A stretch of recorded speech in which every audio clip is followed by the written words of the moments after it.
I got my diagnosis 2 years ago. I had a tumour in my breast that was relatively large. Are you okay to step on the stairs, please? Alina is a young mum with a devastating diagnosis. I was automatically stage 4, metastases in my liver, spleen, spine, hips and sternum. 159.3. Secondary breast cancer. Stage 4 is classed as terminal, and to hear that language at the age of 32 with a 10-month-old is quite scary.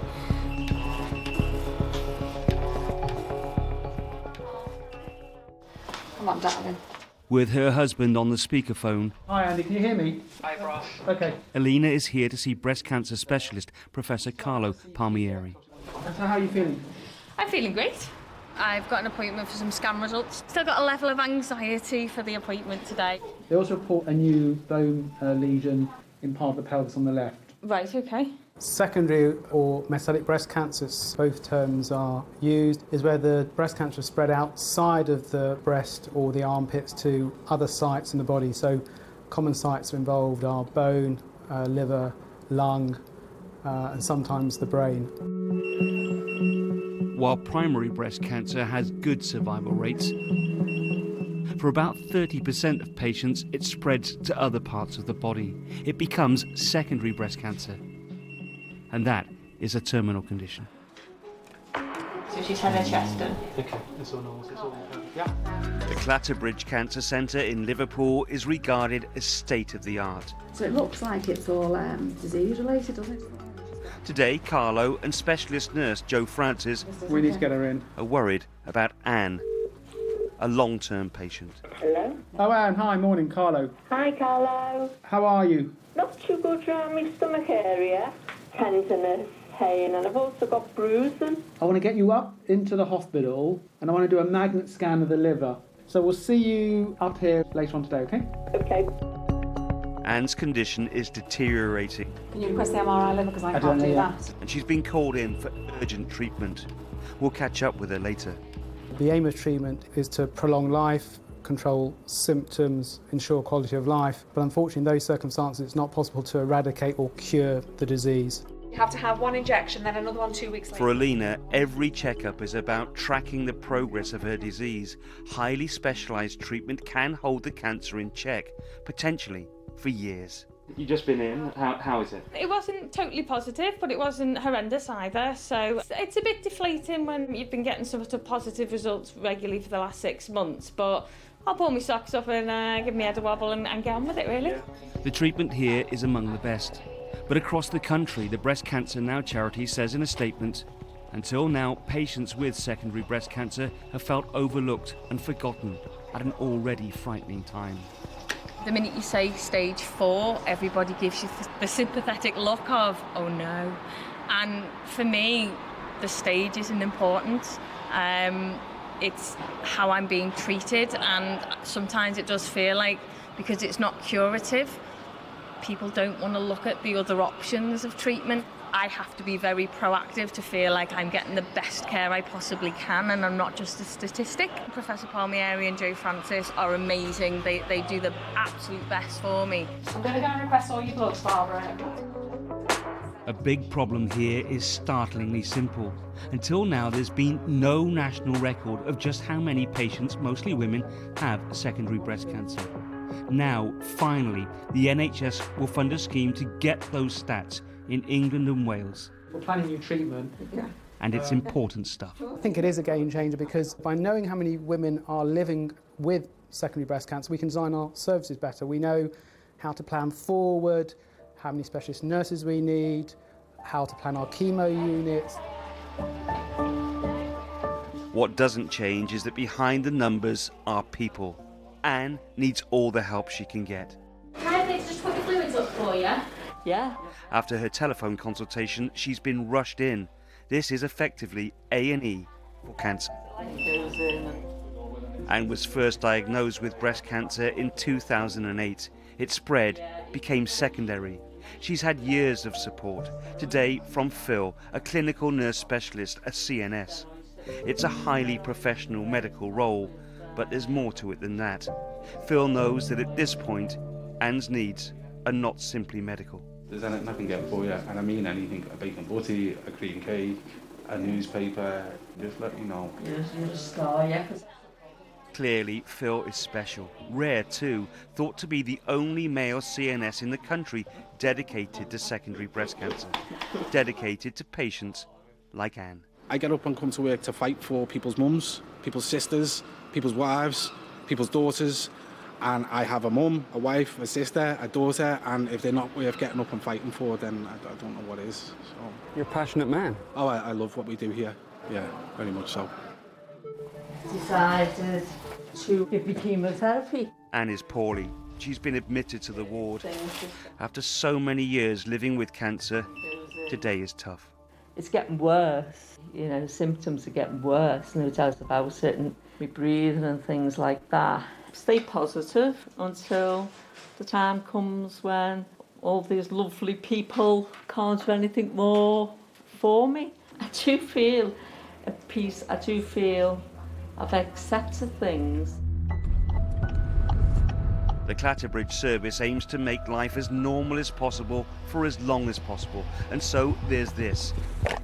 Cancer treatment out on the road and into people's homes.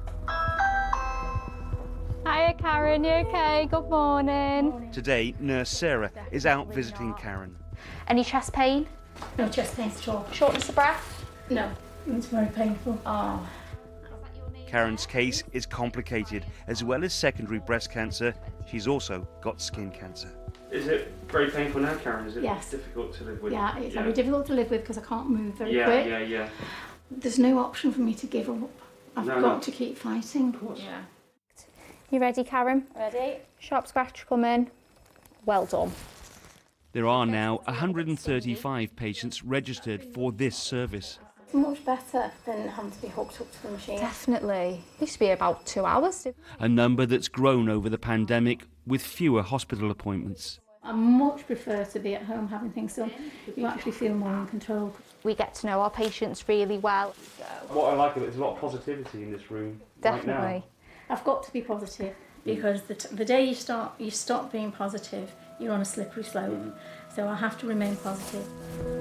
That's the treatment done. Innovative treatment. And again, this determination that even with a terminal diagnosis, there can be life. Till next time, 3 weeks. Good quality life. Yeah, we do need to be heard. I don't want to be put into the shadows. I want to get out there and talk about it and say, look, yeah, okay, I've got cancer. It's a difficult situation that I'm in, but we need to talk about it because my life's not over. I'm keeping my fingers crossed really, really tightly because I'd like to see my daughter get married and I'd like to see her first baby. She's coming face to face. Yeah. Back in the hospital, it's clinic day and it's busy. The new drive to collect better information on patients with secondary breast cancer is designed to target support where it's needed. To people like Maureen. The lungs are clear, your pancreas or your adrenal glands and your kidneys are all fine. Oh, brilliant. That's all I wanted to know. I'm used to needles. I know. I've had that many. 86 treatments I've had. She's a marvel. If I hadn't gone for my scan, my mammogram, I wouldn't be here. You're a miracle. Do you hear that? Joe just said you were the miracle. At home, Maureen is living proof that even with her kind of secondary breast cancer, We're a bit early, is that okay, Maureen? Yeah. there can be good days, months, even years. The boy sighed. So young man began the doctor in a sing-song tone. Maureen is both nanny and effectively mum to her granddaughter Poppy, There are 192 questions on whose own mother died tragically young. She made me better with my cuddles, do you know that? Did she? Bit of cuddle training? When I used to come back from getting the treatment, they're making me better, didn't they? Getting Maureen's cancer under control has changed her life, of course, but also Poppy's. Very moving to see you and Poppy. It's very moving because you've given her everything. And if there's no you, she's missing so much. I know. No. That's it, isn't it? So I've got to live another 10 years or more, haven't I? What's it meant to you to be here for your formative years? Oh, so much. So much. The stakes here could not be higher. Most patients with secondary breast cancer are women. Many are mothers. You all right? Yeah, For sure. Alina's daughter is 3, and every second they get to spend together is precious. She's got another 2 years until she goes to school, but I am looking forward to seeing her go into that. And I hope I can see her go to that. Sorry, I just have a moment. It's one of the hardest things is talking about, and the worry that I might not see her. I'm confident I will, and I will get there. But there is always that slither of worry that you might not see that big milestone for her. You might not be able to take her through all of her milestones as a young lady, and my husband might have to do that. With Professor Palmieri and my team, I'm sure I'll see it. The national audit is aimed at getting better, more targeted treatment to patients like Anne. We want to get some more bloods off you. The long-term hope, of course, is for a cure. But for now, for the next generation, it's about making secondary breast cancer something that some women can live with, rather than die of. From somewhere, I've got this strength, and I don't know where. I always say I have 2 guardian angels, my mum on one side and my dad on another, and I do believe that they walk with me.